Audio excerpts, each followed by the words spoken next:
The house stood in silence, wrapped in the heavy stillness that follows death. The scent of lily mixed with the faint aroma of wax candles, creating an atmosphere of solemn grief.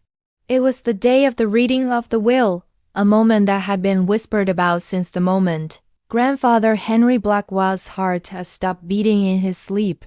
His death was not unexpected. At 91, the old patriarch had lived a long life, one marked by wealth, land, and a ruthless sense of control. He was the kind of man who had built empires out of dust, who measured loyalty in terms of obedience, and whose will, both literal and figurative, was the final word in the family. The Blackwell estate stretched across hundreds of acres of prime real estate, the kind that developers salivated over. But Henry had never sold. He believed in keeping the family legacy intact, even if it meant alienating those closest to him. He had 3 granddaughters. Margaret, the eldest, a calculating lawyer who resembled her grandfather's temperament. Charlotte, the middle one, beautiful and charming, whose ambition was cloaked in false humility. And Emma, the youngest, soft-spoken, thoughtful, and often underestimated. As the lawyer unfolded the document and began to read, the room fell still. Every breath seemed suspended in the air, every eye fixed on him. Henry's voice seemed to echo through the lawyer's words, sharp, cold, deliberate. Margaret received the family's main house and most of the estate's business holdings.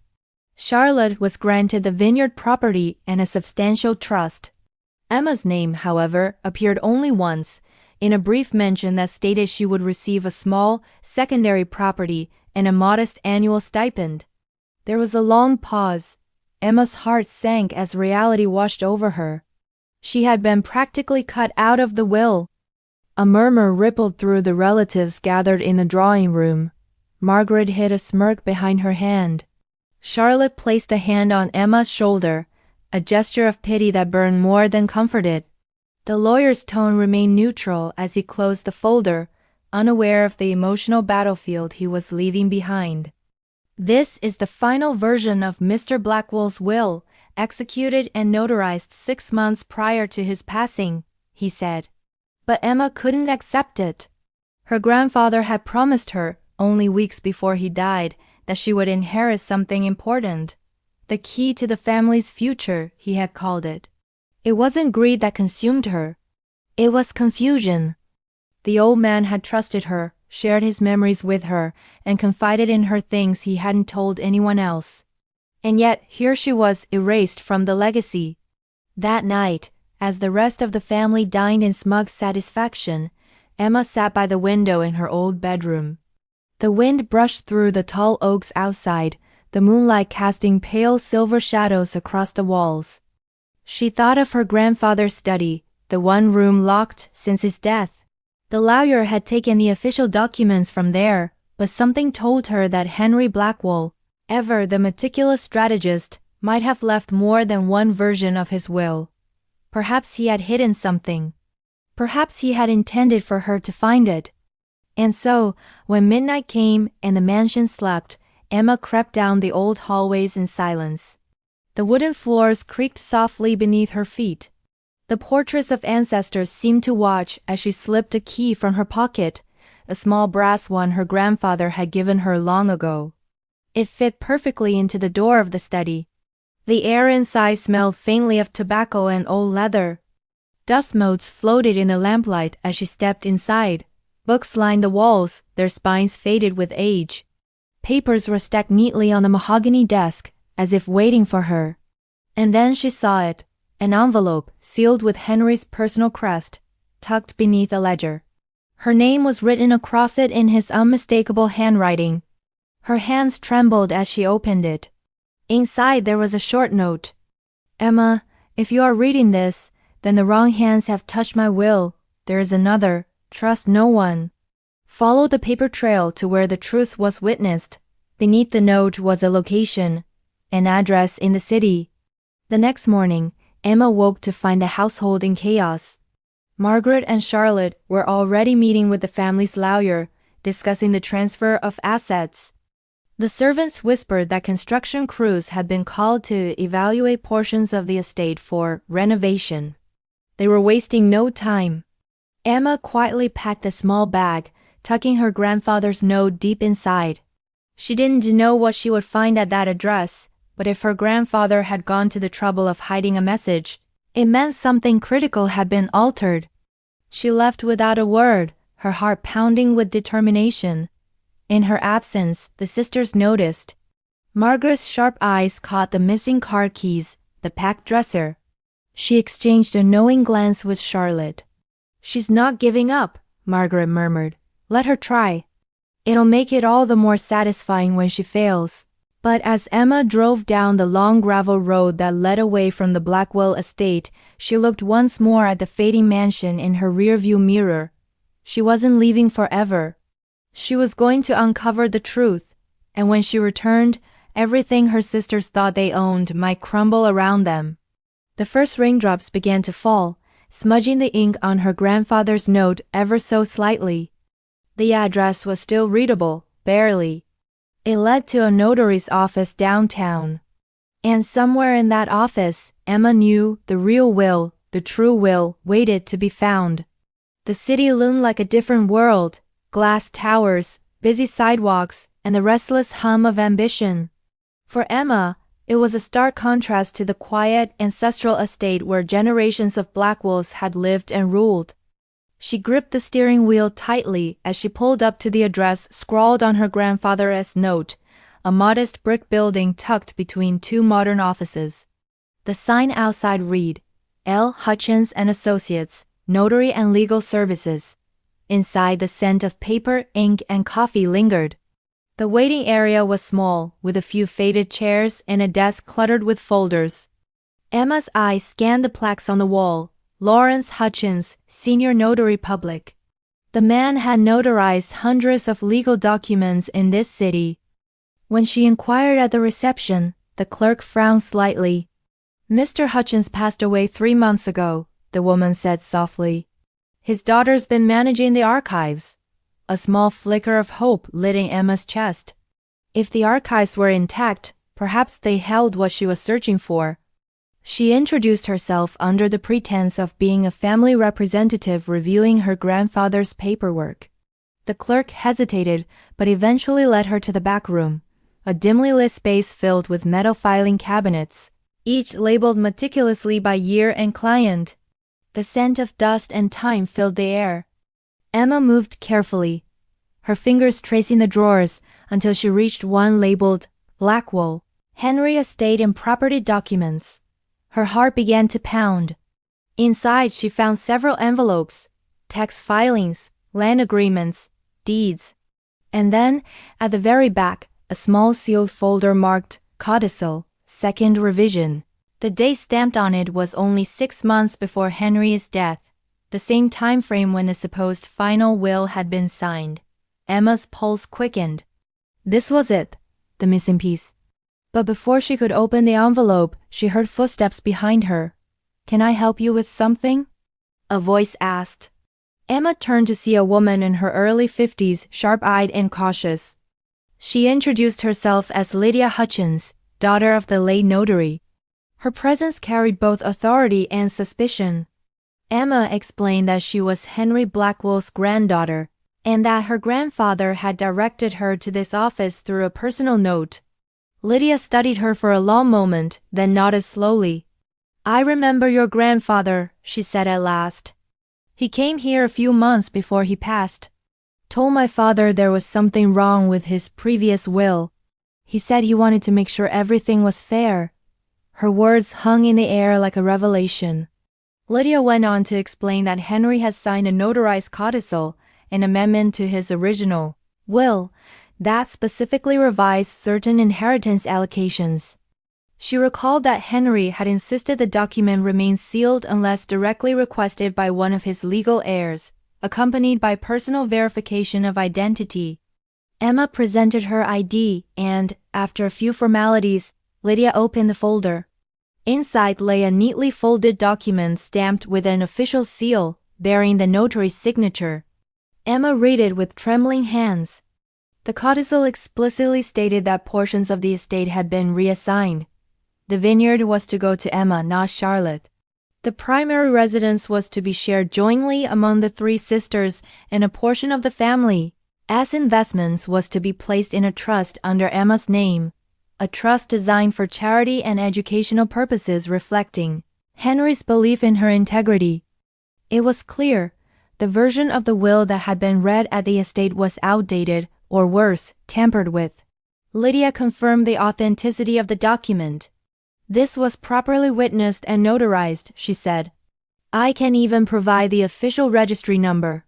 Emma felt a rush of emotion, vindication, sorrow, anger.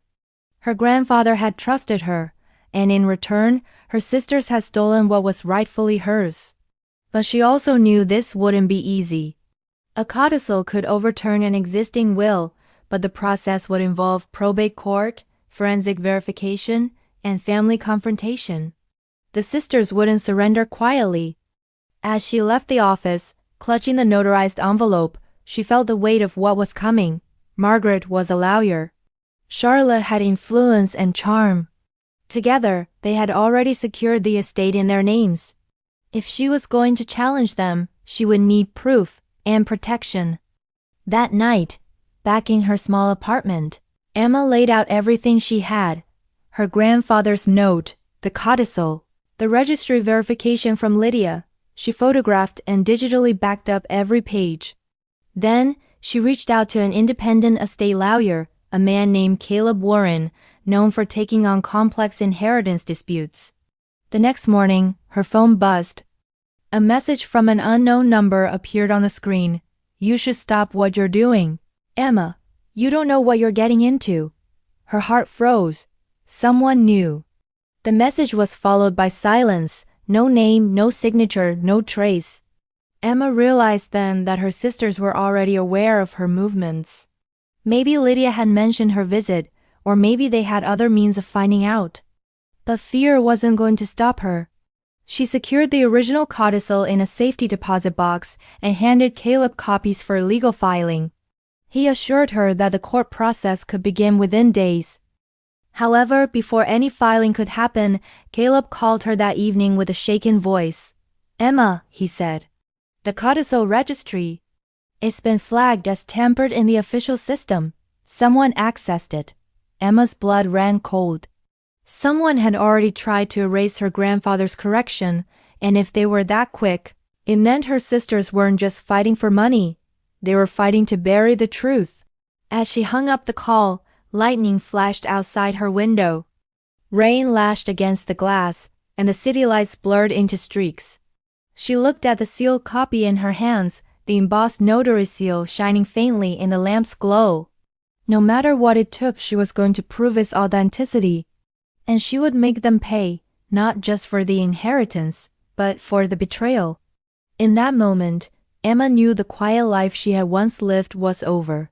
What lay ahead was a battle, one that would expose lies, break alliances, and uncover how far her sisters had gone to secure their fortune.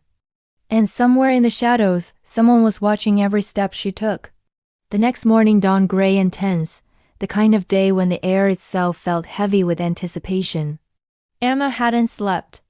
The echo of Caleb's voice, "The codicil registry has been tampered with," played on a loop in her head. She sat at her kitchen table, surrounded by papers, photographs, and legal documents. The codicil lay before her like a fragile secret, holding the power to append everything. If her sisters had forged or replaced the official will, then this wasn't just a matter of greed, it was fraud, a criminal offense. And yet, they had already begun living as though they were untouchable. Emma decided she needed to understand how deep the manipulation went. She began retracing every step from the last 6 months of her grandfather's life. His doctors, his lawyer, even his caretakers. Somewhere in that timeline, the truth had been altered. Her first stop was the office of Edward Langston, the family's longtime attorney, the same man who had read the will aloud at the estate. His office, lined with polished wood and old law books, reeked of control and discretion. Emma entered unannounced. Edward's secretary, startled by her determination, led her into the waiting room. He appeared moments later, wearing the same tailored calm that had unnerved her during the will reading. Though she didn't reveal her full hand, she asked general questions about her grandfather's legal affairs. Langston's answers were rehearsed, polite, and deliberately vague. Then, when she mentioned Lydia Hutchins' name, a flicker of discomfort crossed his face, so subtle most would miss it. But Emma didn't. He excused himself for a moment, stepping into the next room to make a call. She could hear the muffled cadence of his voice, sharp and hurried. He returned minutes later with a calm expression, but his eyes betrayed him. Emma left soon after, pretending not to notice. But she knew Langston was part of it. Either willingly or under pressure, he had helped suppress the codicil and present an outdated will as the final version. By afternoon, she met Caleb again, this time in a discreet cafe away from the city center.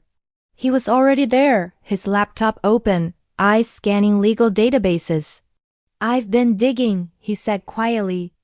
"Your grandfather's will, at least the one that was filed through Langston, was uploaded to the probate system just 3 days before his death. But here's the strange part. The digital timestamp metadata doesn't to match the date on the notarization. It was altered." Emma leaned closer. "Meaning?" Caleb exhaled. "Meaning the version read at the estate was edited and re-uploaded by someone with high-level access, most likely Langston.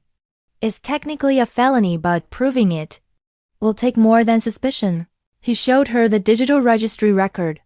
The audit trail listed 2 logins, Langston_official and another, unnamed user with administrative clearance.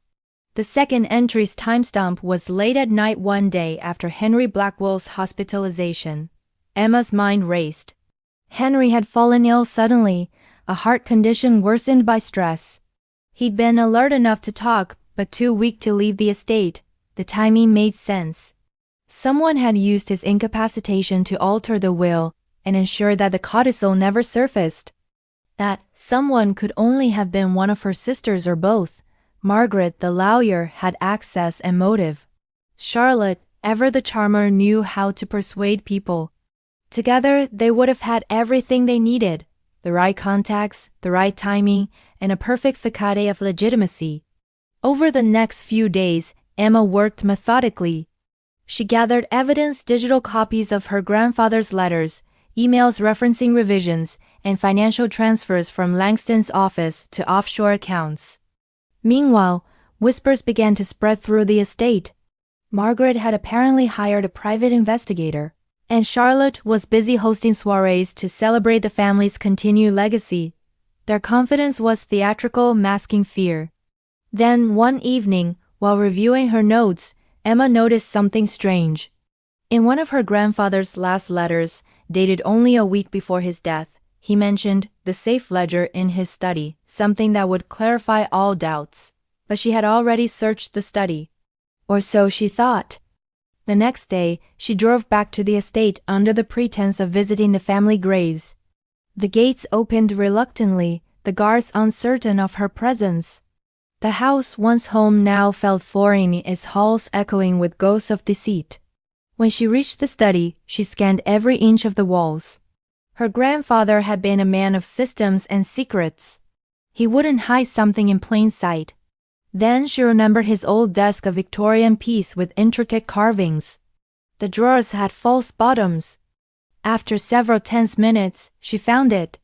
A narrow wooden panel slid free to reveal a compartment lined with velvet. Inside lay a small black ledger, sealed with a brass clasp. The pages inside were filled with Henry's meticulous handwriting. Each entry documented financial movements, legal adjustments, and most damning of all, notes on meetings with his lawyer. One page stood out, marked by a ribbon. It read, "Confirm new codicil filed and witnessed by Hutchins. Old will to be destroyed upon my death." Langston instructed. "Margaret does not know." Emma's hands shook. The line, "old will to be destroyed," meant the version her sisters used shouldn't even exist. Langston had ignored direct orders likely paid to keep the forgery alive. As she photographed the ledger pages, she heard footsteps in the hallway. "Emma!" A familiar voice called out Charlotte's, smooth and lilting yet sharp beneath the surface. Emma froze, then quickly replaced the ledger and slid the panel shut. Charlotte appeared in the doorway, smiling faintly. "I didn't expect to see you here," she said, her tone sweet but probing. Emma offered a polite excuse about collecting personal belongings. Charlotte seemed to believe her, or at least pretended to. But her gaze lingered on the desk, the faintest suspicion flickering in her eyes. Later that night, Emma drove away with her pulse racing. She knew it was only a matter of time before Charlotte searched the study and found what she had disturbed. But she didn't need to worry. The photographs were already encrypted and stored securely. The next morning, Caleb called again, his voice urgent. "Emma, you were right," he said. "I ran a forensic analysis on the scanned signatures. The will your sisters used, the signature was forged. The pen pressure, the stroke continuity, it doesn't match Henry Blackwell's actual handwriting. Someone traced it from an older document. The truth was now undeniable." Emma finally had the evidence proof of forgery, fraud, and betrayal. But before they could take it to the probate court, Caleb warned her. "Once we file this, they'll come after you publicly. This isn't just about inheritance anymore, it's about exposing a criminal act. You're challenging powerful people, Emma. Be ready." She nodded, though her heart raced. She wasn't afraid anymore. She was angry righteously, fiercely angry. Her sisters had taken everything from her home, her name, her peace. But now, the same greed that had driven them would be their undoing. As she prepared her official filing for the probate court, she looked once more at her grandfather's codicil. His words echoed in her mind. Follow the paper trail to where the truth was witnessed. She had followed it, and it had led her straight into the heart of their deception. But the storm was only beginning. Because even as Emma submitted the documents to the court that afternoon, miles away in a quiet office, Margaret was on the phone with someone powerful, someone who could make evidence disappear. And she wasn't planning to lose. The first tremor of the coming storm arrived quietly, like the low hum before a thunderclap. The day Emma filed her petition to contest the will, the courthouse seemed to thrum with the weight of something larger than law, something deeply personal. The clerk stamped the papers, and with that hollow thud of approval, Emma set a legal war into motion. By evening, word had spread. Within hours, the news reached the estate. Margaret received the first call, sitting at her marble kitchen island, a glass of white wine in hand. She listened in silence, then hung up, her jaw tightening. Across town, Charlotte was entertaining guests when a friend whispered the headline from a legal gossip site. Youngest Blackwell granddaughter challenges will claims forgery and hidden codicil. The sisters' composure cracked. For years, they had lived in carefully curated luxury real estate, investments, and the power of their family name. And now, their youngest sister had drawn a line across their empire. But Emma wasn't doing it for revenge. She was doing it for truth, and for the man who had raised her with values they had long abandoned. Within a week, the first hearing was scheduled. Caleb prepared meticulously.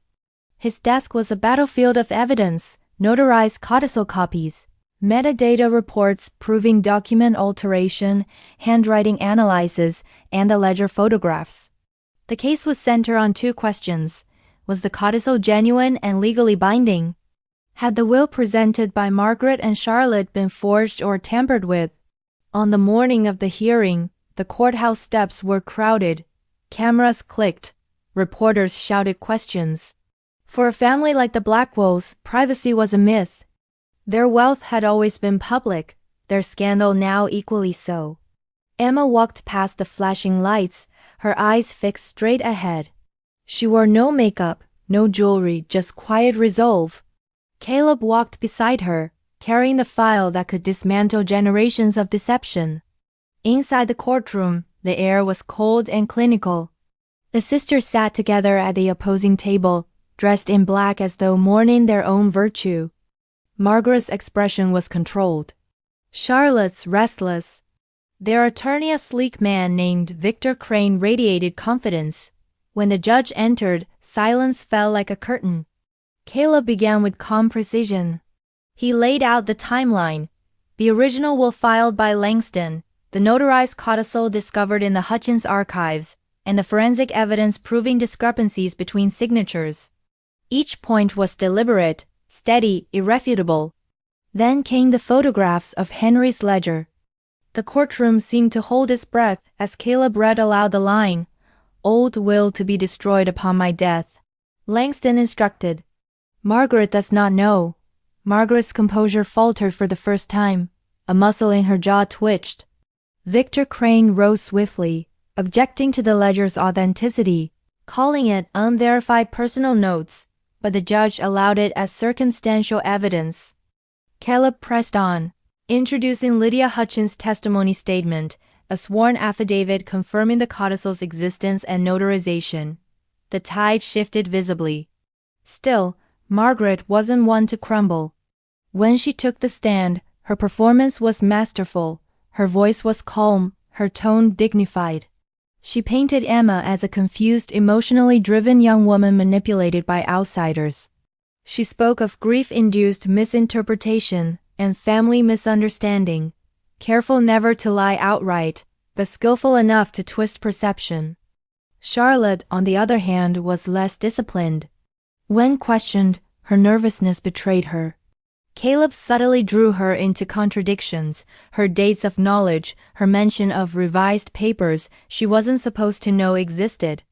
Each inconsistency stacked quietly against them like stones building a wall. But the day's most explosive moment came when Caleb revealed a subpoenaed record from the probate system logs. It showed 2 logins on the night before Henry's death, one belonging to Edward Langston, the other traced to an IP address registered to Margaret Blackwell.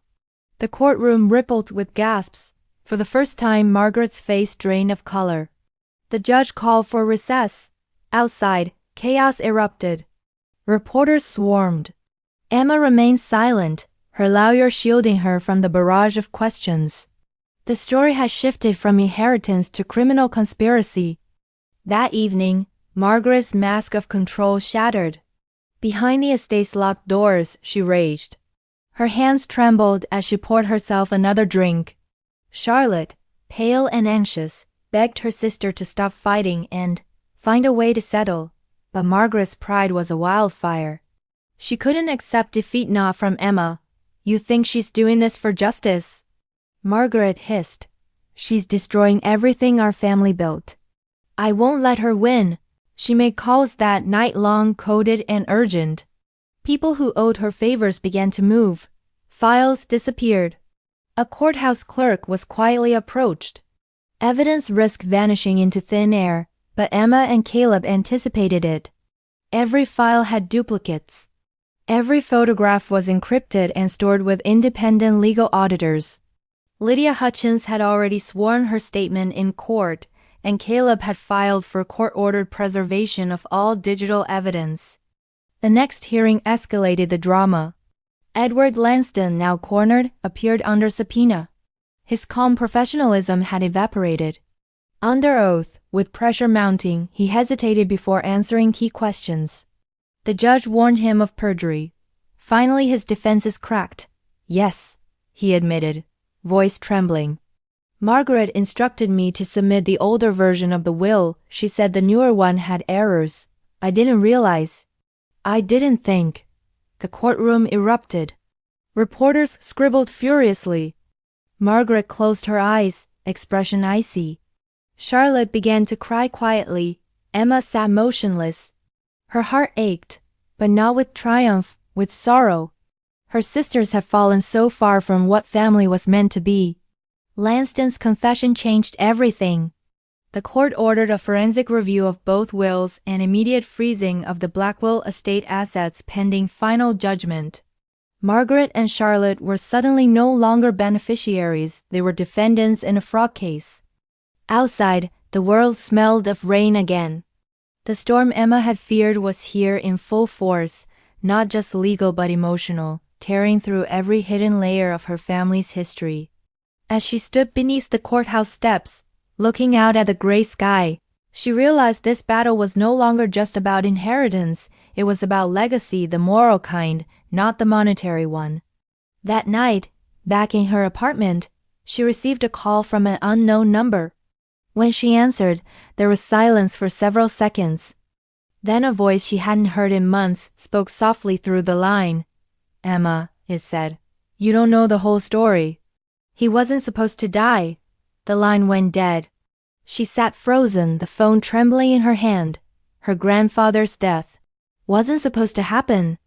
A new, darker truth was beginning to surface, one that had nothing to do with inheritance and everything to do with power. The silence after the phone call stretched endlessly. The words echoed in Emma's mind. He wasn't supposed to die. They pulsed like a warning, an accusation, a secret buried too long. She sat on the edge of her bed, the city's dim lights spilling across her floor, her heart pounding in uneven beats. Whoever had called her knew something. But who were they, and why now? Her instincts screamed that it wasn't random. Someone wanted her to look deeper past the inheritance, past the forged documents, past the greed to the death itself. Henry Blackwell's passing had been officially recorded as heart failure, natural for a man of 91, but the timing had always unsettled her. He had been lucid, sharp even, just a day before. Then suddenly gone with no autopsy, no second opinion. Margaret had insisted that he be laid to rest with dignity before any questions could be asked. Now those words took on a sinister edge. Emma began to trace the chain of events from his final days. The caretaker who had been with him the night he died, Mrs. Grafton, a quiet, loyal woman, had abruptly left her position after the funeral.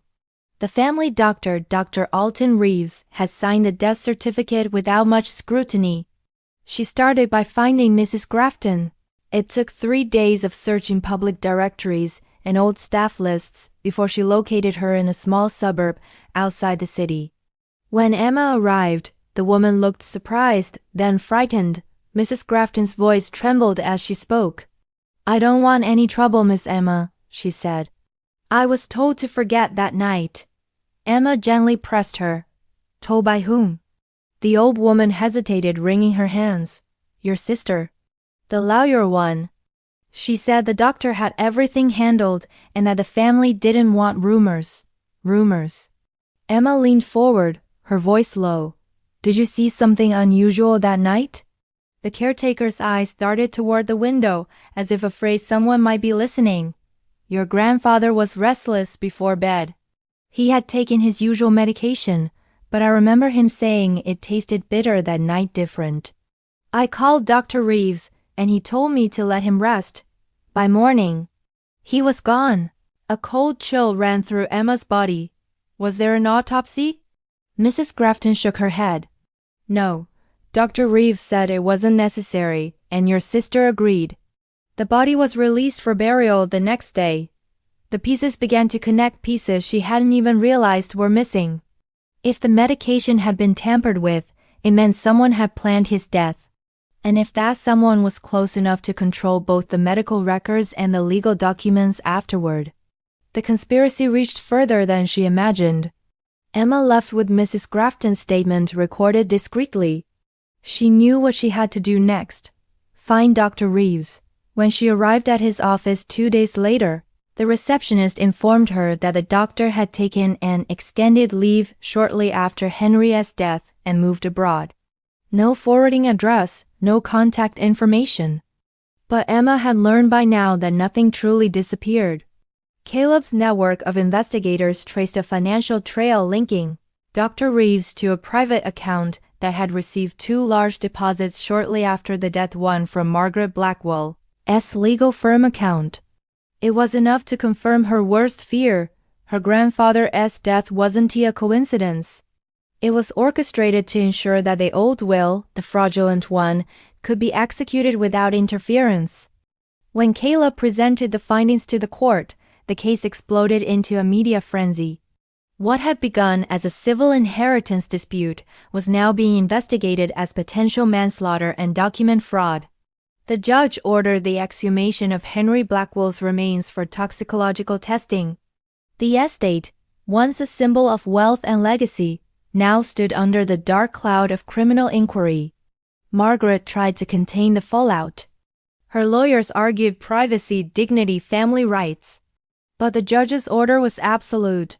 The body would be tested. Charlotte, fragile and guilt-ridden, began to unravel. Late one night, she showed up at Emma's apartment, her eyes red and hollow. She didn't knock, she simply stood there, trembling. "I didn't know," she said, voice breaking. "I swear, I didn't know what Margaret did." Emma's heart softened for a moment, but she stayed silent. Charlotte confessed that Margaret had orchestrated everything, pressuring Langston, silencing the doctor, and paying off the caretaker. She had promised Charlotte that it was for the family's stability. When Emma began asking questions, Margaret panicked, fearing exposure.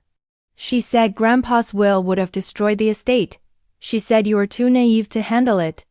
I believed her, Charlotte wept. But when he died that night, I knew something was wrong. I just didn't have the courage to face it. Emma listened in heavy silence. For all Charlotte's weakness, her tears carried truth. A week later, the toxicology report came back. It confirmed traces of digitalis, a heart stimulant that, in high doses, induces cardiac arrest indistinguishable from natural failure. The findings shattered the illusion of peace that had hung over the Blackwell name. Authorities launched a criminal investigation into Margaret Blackwell and Edward Langston. Warrants were issued for their communication records. Langston confessed again under pressure, revealing that Margaret had asked him to delay the codicil process and had promised him payment to correct the records posthumously. Margaret went silent. She refused interviews, refused statements. Her house became a fortress of legal defense. But the truth had escaped into the open. For Emma, the revelation didn't bring satisfaction, it brought grief. Her grandfather had trusted his family to protect his legacy, but instead, they had poisoned to steal it. She spent nights staring at the codicil, now officially verified and authenticated. The wealth, the land, the empire, all of it, seemed meaningless compared to what had been lost. Weeks passed. The estate lay in legal limbo, frozen on a court order. Reporters camped outside, waiting for any new development. Caleb advised Emma to stay out of sight, but she couldn't. She needed to see the place one more time, the home that had been both sanctuary and prison. When she arrived, the gates creaked open under the weight of disuse. The garden was overgrown, the windows dark. Inside, the air smelled of old wood and dust. Her grandfather's portrait still hung in the foyer, eyes steady, as though watching her every move. She walked through each room, memories unfolding like ghost Christmas dinners, childhood laughter, quiet lessons by the fireplace. She paused at the study, her hand brushing the desk where she found the ledger. For the first time, she felt a strange calm. The truth was no longer buried. Justice, though slow, was in motion. As she turned to leave, she noticed something on the floor, a faint trail of soot near the fireplace. She crouched down and brushed it aside, revealing the edge of a burned photograph. When she pulled it free, her breath caught. It was a picture of her grandfather and Margaret smiling, standing in the vineyard. But the back of the photo carried a handwritten note in Henry's familiar scroll. Trust only the one who brings light from ashes. Emma stared at it for a long moment, unsure whether it was another clue or simply his way of telling her that truth would always rise, no matter how deeply buried. Outside, the sky began to darken. The first drops of rain fell, soft and rhythmic against the windows, the same sound that had followed her since the night she left the estate. But this time, she didn't feel fear. She felt closure beginning to take shape. Margaret might still have powerful allies, but Emma now had truth, law, and the weight of her grandfather's own words on her side. The next court date would decide everything: the distribution of the estate, the criminal charges, and the restoration of her grandfather's legacy. As she locked the study door behind her for the last time, she whispered quietly into the stillness, "For you, Grandpa. I'll finish what you started." The courthouse had never seen such a crowd. Journalists lined the steps, their microphones thrust forward like weapons. Camera shutters clicked relentlessly, capturing the grim procession of the Blackwell sisters as they arrived for the trial that would decide everything: inheritance, reputation, and perhaps even freedom. It was no longer a civil dispute. What had begun as an argument over property had become a full-scale criminal case. Margaret Blackwell was now facing charges of fraud, forgery, and manslaughter by negligent intent.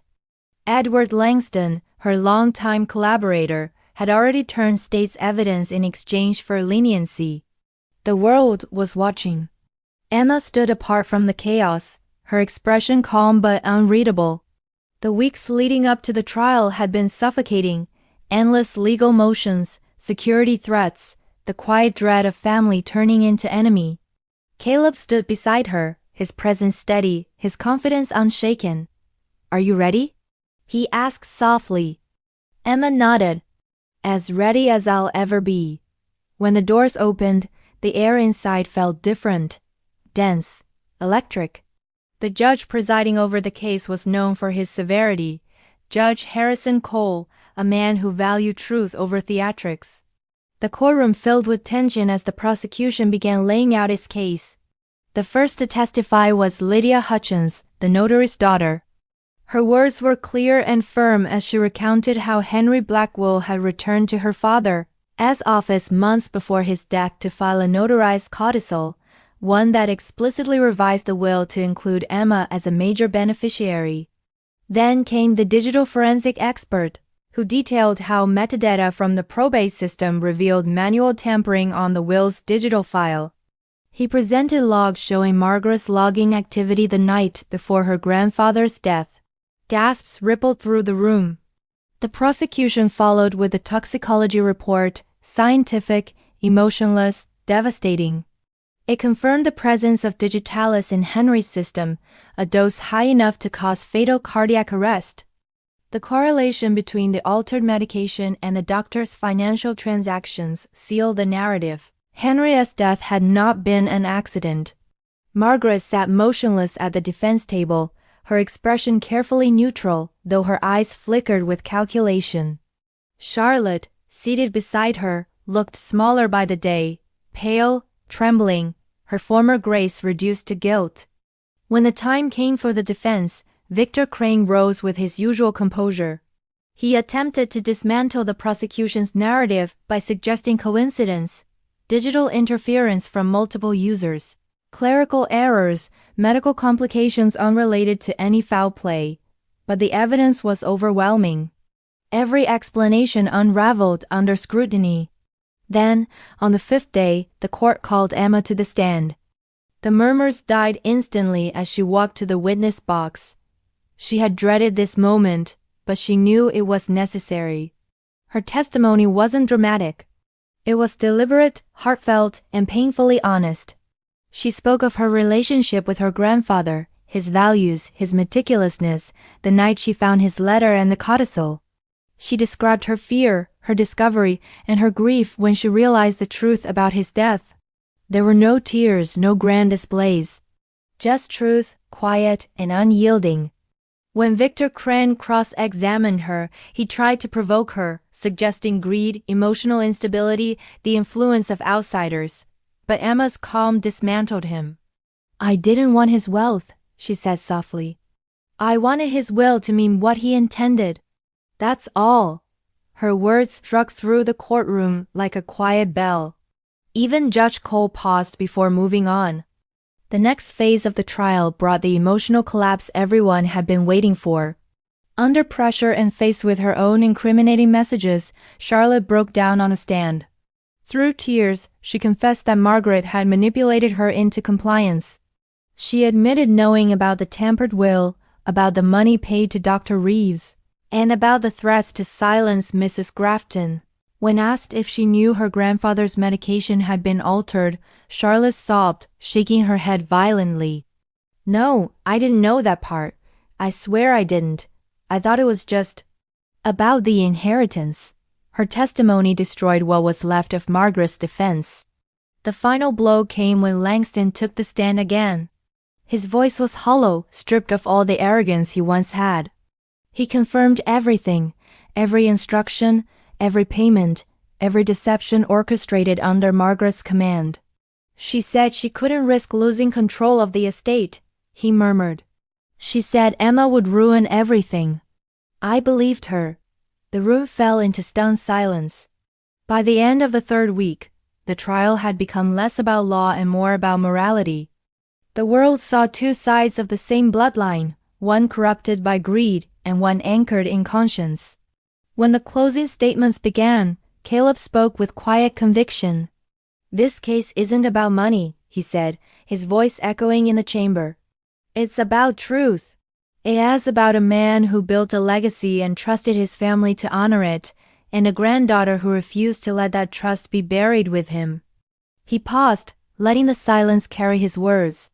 The law exists for moments like this, when justice must rise, not out of vengeance, but out of duty. When the jury finally returned, the world seemed to hold its breath. Guilty, Margaret Blackwell, guilty on all counts. Will tampering, fraud and second-degree manslaughter. The verdict reverberated like a storm breaking over the courtroom. Margaret sat still for several seconds, the color draining from her face. Then, with a cold, bitter smile, she whispered something only Charlotte could hear. Charlotte wept uncontrollably. The judge's gavel fell. Margaret was sentenced to 15 years in federal prison, her law license permanently revoked. Langston received a lighter sentence for cooperation. Charlotte, whose testimony had helped uncover the truth, was granted immunity but ordered to forfeit her share of the estate. The media frenzy exploded. Headlines blared across the nation. Heiress convicted in will forgery scandal. Blackwell dynasty falls amid inheritance murder probe, but Emma avoided the spotlight. In the weeks that followed, she remained quiet, overseeing the slow unraveling of her family's empire. Court orders restored the estate according to the authentic codicil. The vineyard and charitable trust were placed under her stewardship, while the main house was donated for historical preservation. Yet peace didn't come easily. The estate felt haunted, not by ghosts but by memory. The echo of betrayal lingered in every room, every portrait, every stone. One evening, months after the verdict, Emma returned alone. The house was silent except for the soft ticking of the old clock her grandfather used to wind. She stood before his portrait again, the faintest light flickering from the fireplace. The restoration work had uncovered a small hidden drawer beneath the mantel. Inside was a single key and a folded letter. Her hands trembled as she opened it. It was dated 2 days before Henry's death. Emma, my dearest. I know you carry the heart this family will need when I am gone. The others, they are trapped in what I built, but you will see beyond it. If this letter reaches you, know that truth will always outlive deceit. The vineyard, the land, the home, these are not the legacy. You are. Emma closed her eyes as tears fell freely for the first time in months. The storm had passed, but the ruins it left behind were hers to rebuild. Outside, the first light of dawn crept across the fields. The vines swayed gently in the wind, green, alive, and untamed. For the first time, she felt that maybe her grandfather was right. The Blackwell name had been cleansed not by wealth or judgment, but by truth. Still, she knew this wasn't the end. Power leaves long shadows, and the whispers of the family name would echo for years. But she would face them all, with courage, with clarity, and with the calm strength that had carried her through the storm. Because the Blackwell legacy no longer belonged to those who had corrupted it. It belonged to her. Months had passed since the verdict, yet the echoes of the trial lingered like dust in sunlight, visible, inescapable, and quietly suffocating. The Blackwell name, once spoken with reverence, was now synonymous with scandal. Newspapers still ran retrospectives about the case. Television pundits debated the psychology of greed, and journalists continued to request interviews Emma never gave. She had no interest in fame. What she wanted, what she had always wanted, was peace. But peace, as she was learning, came at a price. The world outside her vineyard moved on, but inside her, a storm still brewed. The estate had been legally restored under her name, yet it felt hollow. The grandeur, the history, even the air of dignity that once surrounded it had been stripped away. It was no longer a symbol of legacy but of loss. The vineyard workers returned cautiously at first, unsure whether the new heiress would continue her grandfather's operations. Emma reassured them quietly. She spent her mornings walking through the rows of vines, remembering the days when Henry Blackwell himself would test the grapes between his fingers and say, "Legacy is grown, not claimed." Those words haunted her now. Every day she found new reminders of what had been taken: letters burned, records destroyed, old business partners who distanced themselves out of fear. Margaret's influence, though severed, still cast shadows in legal documents and financial accounts. Undoing it all was like peeling layers of deceit that refused to die, yet Emma pressed on. She rebuilt the vineyard's operations, restructured the accounts, and poured her inheritance into the charity trust her grandfather had envisioned, one dedicated to education and community housing. She worked quietly, deliberately, and without ceremony. But the ghosts of the past had not yet finished their work. One afternoon, a letter arrived in an unmarked envelope. The handwriting was neat, unfamiliar. Inside was a short note and a key. "Some truths were buried deeper than even you found. The key opens a locker at Northcrest Storage, Unit 72B. Handle what's inside carefully." There was no signature. Emma stared at it for a long time. Every instinct told her to ignore it, to finally let the past stay buried. But something else, something older, urged her forward. She couldn't shake the feeling that this too was part of her grandfather's story. The next morning, she drove to the address. Northcrest Storage was an old facility on the outskirts of the city, its corridors lined with silent steel doors. Unit 72B was near the back, covered in dust. The key turned easily. Inside was a small fireproof box and a single brown envelope resting on top. She opened the envelope first. Inside was a document, a letter of intent signed by Henry Blackwell, dated 2 months before his death. It outlined the creation of a new trust fund, one outside the family estate, designed to support whistleblowers, investigative journalists, and people pursuing truth against corruption. The words stopped her cold. Her grandfather had foreseen betrayal. He had known that his wealth, his power, might corrupt those closest to him.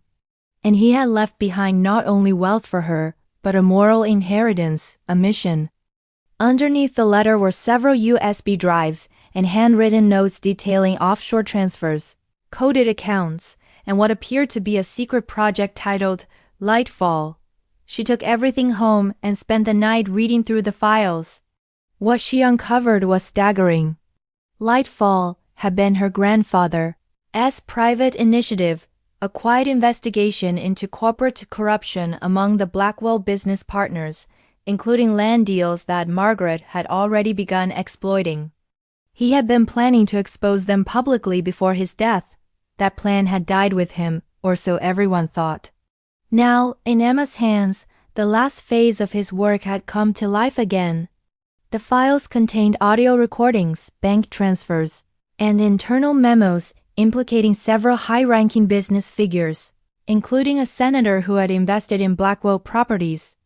Henry's notes indicated that he had been gathering evidence to force a public reckoning, but Margaret's interference and his untimely death had silenced it all. Emma sat back, the weight of it crushing her. She had already destroyed her family's reputation in the name of truth. To continue this would destroy far more. Yet, as she stared at her grandfather's signature, she knew she couldn't ignore it. This was what he had wanted, the light from ashes he had written about. She contacted Caleb the next morning. Together, they reviewed every file, verifying authenticity. The deeper they went, the clearer it became. Henry Blackwell had been on the verge of exposing an empire of corruption, bribery, land theft, illegal lobbying. The Blackwell wealth wasn't just family inheritance. Parts of it were built on collusion. By the third week, Emma faced the hardest choice of her life. If she released the information, the public fallout would be catastrophic. The vineyard, the trust, even her grandfather's charitable works could be tied to scandal. The family name would never recover. But to hide it would be to become the very thing she fought against. The decision came quietly, late one evening as she stood among the vines. The air was cool, the soil damp from rain. She thought of her grandfather's words, "Legacy is grown, not claimed," so she chose growth. She arranged for the files to be handed to investigative authorities through the Lightfall Foundation, established under the same name Henry had given the project. She remained anonymous at first, letting the evidence speak for itself. When the investigation broke publicly, it sent shockwaves through the corporate and political world. Several major figures resigned within weeks. Companies faced audits. And amid it all, whispers spread of a mysterious benefactor who had resurrected Henry Blackwell's mission for truth. Reporters tried to link it back to Emma, but she never confirmed it. Her life became quieter, her work steadier. The vineyard flourished under her care, and a charity fund began granting scholarships and legal aid to those wronged by corruption, just as her grandfather had envisioned. Still, there were nights when she couldn't sleep. Nights when she heard the echo of Margaret's voice in her dreams, cold and accusing. "You destroyed the family," that voice would say. But Emma knew better. She hadn't destroyed it. She had freed it, stripped it of its rot, its arrogance, its corruption. Truth had a price, yes, and she had paid it. In blood, in name, in peace. But as dawn broke over the vineyard one morning, light spilling across the endless rows of green, Emma finally understood. Her grandfather's legacy wasn't a house, or land, or even wealth. It was the courage to face darkness, even when that darkness wore the same last name. And in that understanding, she found peace. The dawn broke soft and golden over the vineyard, mist curling between the rows like whispers from another life. The land, once drenched in the bitterness of greed and deceit, now breathed again. The vines were heavy with fruit, their leaves glistening with dew. To any passerby, it looked like a portrait of renewal. But Emma knew that peace was rarely as tranquil as it appeared. Months had passed since the Lightfall revelations had shattered not only the Blackwell empire, but several others tied to it. Executives had been indicted, corporations fined, politicians disgraced. The world called it the Blackwell Purge. Journalists dubbed Emma the reluctant heiress who lit the match.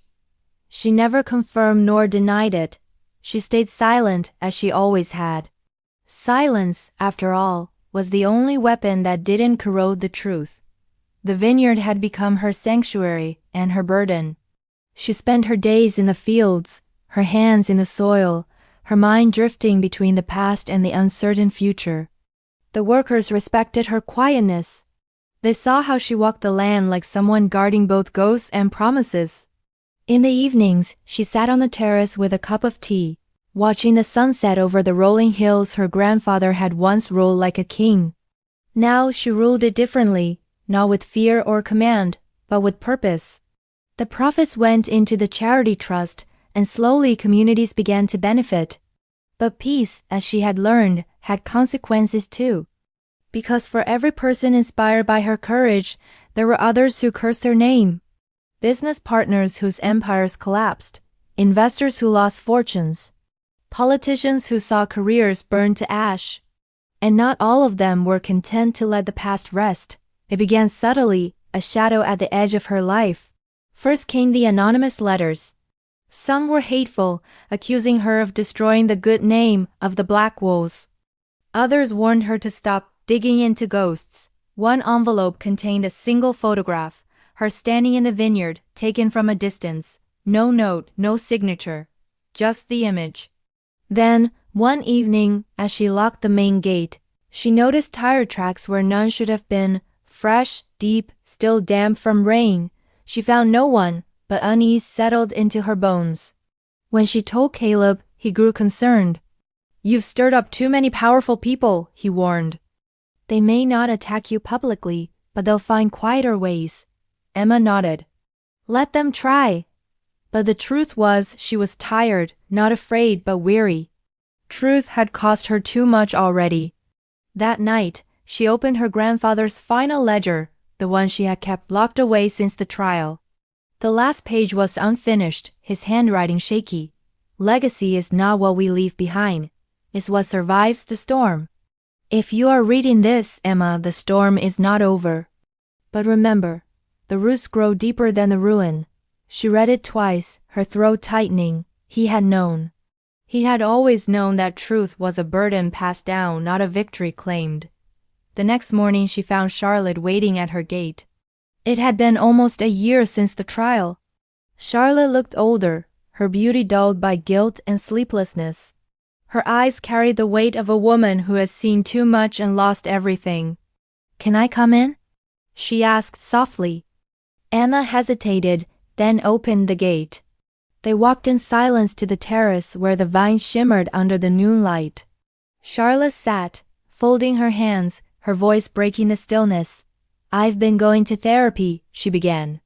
"I'm trying to live with what I did. I wanted to hate you for exposing it all. For taking everything. But I can't. You did what I couldn't." Emma said nothing. Charlotte's eyes filled. "I came to ask one thing. The trust fund, the charity, can I help? Not as a Blackwell. Just as someone who wants to make things right." For the first time in years, Emma saw sincerity in her sister's face. Not weakness, but something close to redemption. She studied her for a long time before answering. "You can help," she said quietly. "But not for me. For them." Charlotte nodded, tears spilling freely. It was a small gesture, but a monumental one, the first crack of healing in a family fractured by greed. Over the next few months, Charlotte worked alongside her, quietly, diligently. She handled logistics, helped organize events for the trust, and never once spoke about the past. The townspeople were wary at first, but Emma didn't care for their opinions. Redemption, she knew, was a private war. Still, there were nights when Emma dreamed of Margaret, her cold smile, her venomous calm. She dreamed of the trial, the whispers, the flash of cameras. She dreamed of their grandfather's portrait burning in the fire. And she would wake in sweat, her heart heavy with both pity and anger. Then one morning, as she walked through the vineyard, a worker approached with a letter. It had no return address, only her name written in me script. Inside was a clipping, an article from an international paper. The headline read, "Margaret Blackwell escapes from minimum security facility, authorities seek leads." The ground seemed to tilt beneath her feet. For a long time she couldn't move. The letter slipped from her hand, fluttering into the dirt. Her mind flooded with memories, Margaret's final words in court, the promise whispered through clenched teeth. "This isn't over, Emma. You think you've won, but I built this world. And I can unmake it." Emma's heart pounded as she looked out over the fields. The wind carried a low, mournful hum through the vines, and in that sound, she felt the tremor of something returning, not the past, but its unfinished shadow. She knew then, peace had only ever been an interlude. The world thought the Blackwell scandal was over. The courts had closed, the news had moved on, and society had forgotten. But Margaret hadn't, and somewhere out there, her sister, the one who had turned inheritance into a weapon and truth into a battlefield, was free. Emma took a deep breath, steadying herself. The vineyard shimmered before her, beautiful and alive, but fragile, so fragile. The price of truth, she realized, was never paid once. It demanded payment again and again, every time darkness tried to rise from its grave. She turned toward the house, her expression calm but resolute. There was work to do, not the work of rebuilding a vineyard, but of protecting what it had come to stand for. Legacy, she now understood, wasn't a reward. It was a responsibility, and she would bear its weight, no matter what storm came next. The news of Margaret's escape spread like wildfire, whispered first in hushed corners of court offices, then shouted through the relentless megaphone of the press. But by the time the headlines reached Emma, Margaret was already gone. No confirmed sightings, no leads, no trace of her departure. Just absence, cold, deliberate, and heavy with intent. Emma spent the following days in restless silence. She had expected the past to linger in whispers, not to return as a living threat. She walked through the vineyard like someone expecting to hear footsteps behind her. Every creak of wood, every unfamiliar sound in the night made her pulse quicken. Caleb arrived the next morning. His face, usually calm and composed, was strained. "She didn't escape by accident," he said. "There were people involved, contacts she cultivated long before her arrest. Money was moved offshore weeks before her sentencing. She planned this." Emma exhaled slowly. "Then she's coming for something." Caleb nodded. "Or someone." The implication hung in the air like smoke. Margaret had always been precise, cold, calculating, incapable of leaving things unfinished. Emma knew this wasn't about money anymore. Margaret had lost her empire, her freedom, her identity. What she had left was vengeance. That evening, Emma doubled the estate's security. Guards patrolled the vineyards. Cameras were installed along the fences. The once peaceful property now resembled a fortress. But she felt no safer. Because Margaret's power had never been in her presence, it was in her ability to manipulate from afar. Days turned into weeks. The world continued on, but tension coiled around Emma's every waking hour. Then came the first sign that Margaret's hand was moving. The Lightfall Foundation's servers were breached. Files disappeared, specifically those tied to the ongoing corruption cases. The hack was traced to an offshore IP, routed through multiple countries. The signature was unmistakable, Margaret's old encryption patterns, the same kind she'd used when handling secret Blackwell accounts years ago. Caleb met with cyber investigators, but progress was slow. Every move they made was countered. Every defense line was tested. It was as if Margaret was reminding them, "I can still touch everything you think you own." But then something far more personal happened. One morning, Emma received a package. It was small, unmarked, wrapped in brown paper. Inside was an old photograph, one of the three sisters as children, taken in front of the estate's main gate. They were laughing, their hands clasped, innocent. On the back, written in Margaret's elegant handwriting, were 5 words, "You kept the wrong promise." Emma felt her hands tremble. The message was both cryptic and cutting. What promise? The one to their grandfather? Or something deeper, something unspoken between the sisters long ago? Charlotte found out about the escape a few days later. Her reaction was immediate and raw. She came to the vineyard, terrified, her eyes darting around as if expecting to see Margaret emerge from the shadows. "She come for me too," she said, her voice trembling. "You don't understand. Margaret doesn't forgive betrayal. She told me once, she'd rather destroy the whole house than live outside it." Emma tried to reassure her, but she knew Charlotte was right. Margaret's sense of loyalty had always been poisoned. She saw betrayal everywhere, even in truth. Over the next few weeks, strange things began to happen. A delivery van arrived at the vineyard one afternoon, but no one had ordered anything. Its crates were empty except for a single note. "I built this house, Emma. You're just renting it." Another night, one of the security guards reported seeing a woman near the tree line, tall, cloaked, watching.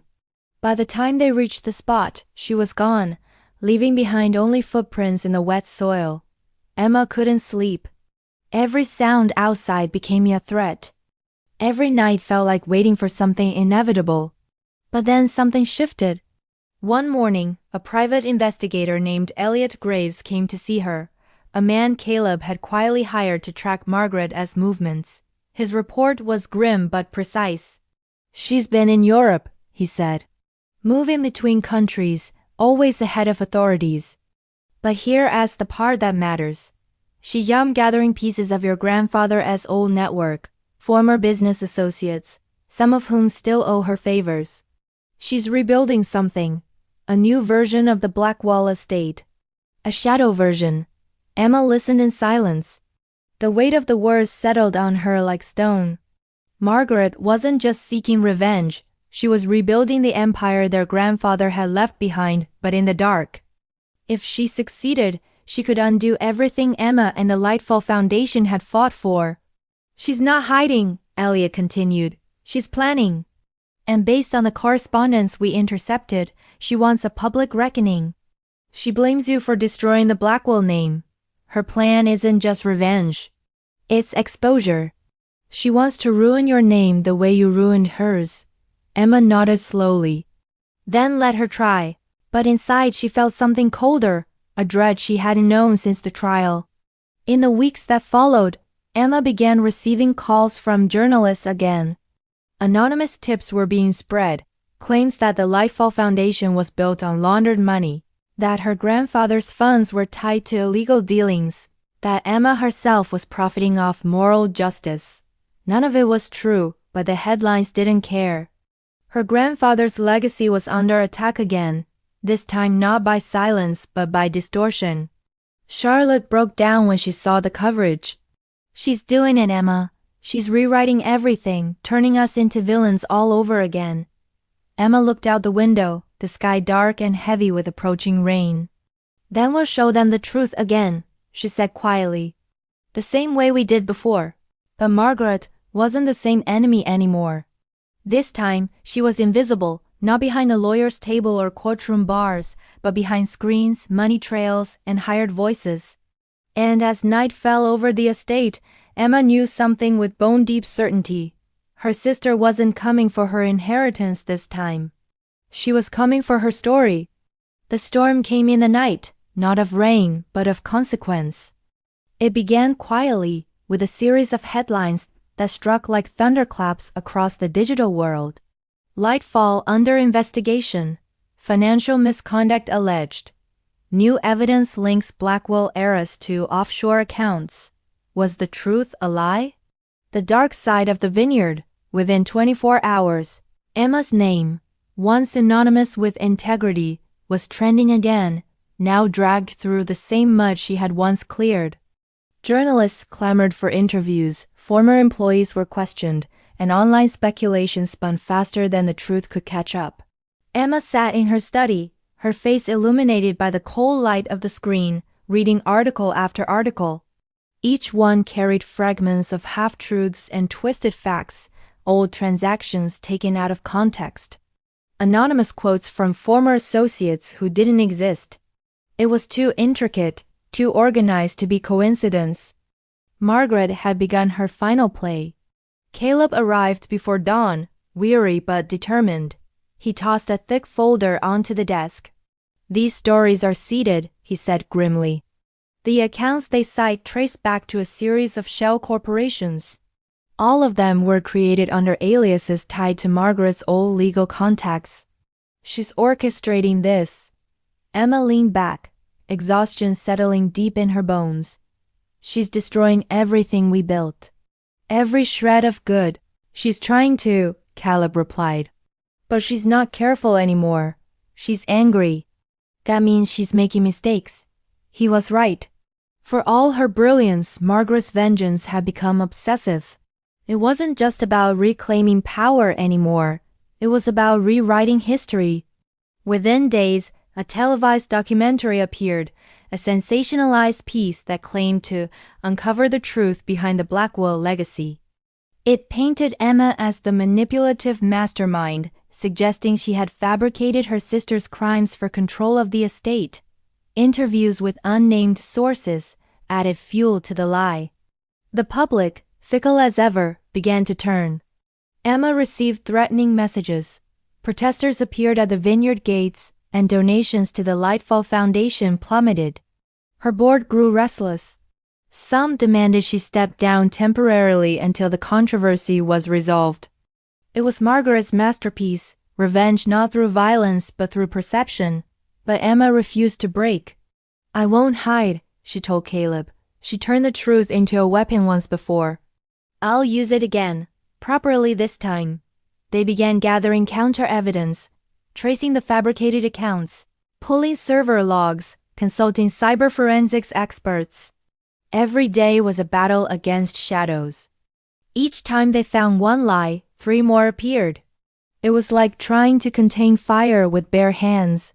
Then, one evening, the vineyard's power went out. The estate plunged into darkness. Emma moved through the hallways with a flashlight, her pulse steady but alert. The guards had seen no intruder, but something felt off, an old instinct whispering that the storm had finally reached her doorstep. When she entered her grandfather's study, the flashlight beam caught something unexpected, an envelope resting on the desk. It hadn't been there before. Her heart tightened as she approached it. The paper was cream-colored, the handwriting elegant, unmistakable, Margaret's. She opened it slowly. "You thought the truth could cleanse us, Emma. But truth doesn't heal, it exposes. And when it does, it burns everything it touches. You stole my life. You stole my name. Now I'm taking them back. Meet me where it all began." Beneath the words was an address. The vineyard's abandoned chapel, the oldest structure on the estate. For a moment, Emma just stood there, her breath shallow. Then she turned off the flashlight and walked toward the window. Outside, the moonlight fell over the dark fields like silver glass. She didn't tell Caleb. She didn't alert the guards. Some truths, she knew, had to be faced alone. The chapel was a ruin of memory, its stone walls cracked, its roof half collapsed, its altar coated in dust. The air smelled of earth and ashes. As Emma stepped inside, her footsteps echoed against the cold floor. And then she saw her. Margaret stood near the altar, her figure half lit by moonlight filtering through broken stained glass. Time had carved new lines into her face, but her eyes still burned with the same fire, controlled, precise, dangerous. "I knew you'd come," Margaret said softly. "You always do what's right, even when it destroys you." Emma didn't speak. Margaret took a step closer, her voice calm but shaking at the edges. "You think you saved his legacy? You turned it into a monument of guilt. You made us villains. But I kept the truth, Emma, the real one." She pulled a flash drive from her pocket, holding it up. "Everything they accused our family of, corruption, manipulation, it's all true, and I can prove it. Our grandfather built this empire on lies. You think you cleaned it? You're standing on the same rot." Emma's throat tightened. "Then why expose it now?" "Because if the world's going to burn, I want you standing in the fire with me," Margaret whispered. For a moment, neither spoke. The wind howled through the cracks in the walls, and the chapel groaned like it remembered every Blackwell secret buried within its stones.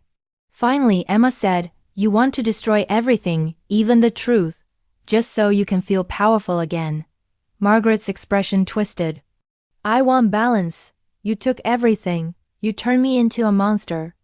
Let's see if you can live as the saint once your hands are dirty too." She threw the flash drive to the ground, crushing it beneath her heel. Sparks flew from the crushed metal, the sound sharp in the silence. Then she turned, her silhouette framed against the doorway. "We both inherited his legacy, Emma. You took the vineyard. I took the truth. Now we're even." And she walked out into the night. Emma didn't follow. She stood there for a long time staring at the broken drive, the ashes of a truth too dangerous for anyone to hold. When she finally left the chapel, dawn was breaking. The vineyard stretched before her, bathed in gold. Somewhere out there, Margaret was still moving, unseen, unrepentant, unstoppable. But Emma understood something at last. Legacy was not about purity or guilt. It wasn't about who was right or who was ruined. It was about endurance, the ability to stand, even after the truth has stripped you bare. She turned her gaze toward the horizon, where the light touched the vines and made them glow like threads of fire. Her grandfather's words echoed again in her memory. "Legacy is not what we leave behind. It's what survives the storm." The storm had come and gone. But Emma, scarred, tested, and unyielding, was still standing. And that, she realized, was the final inheritance.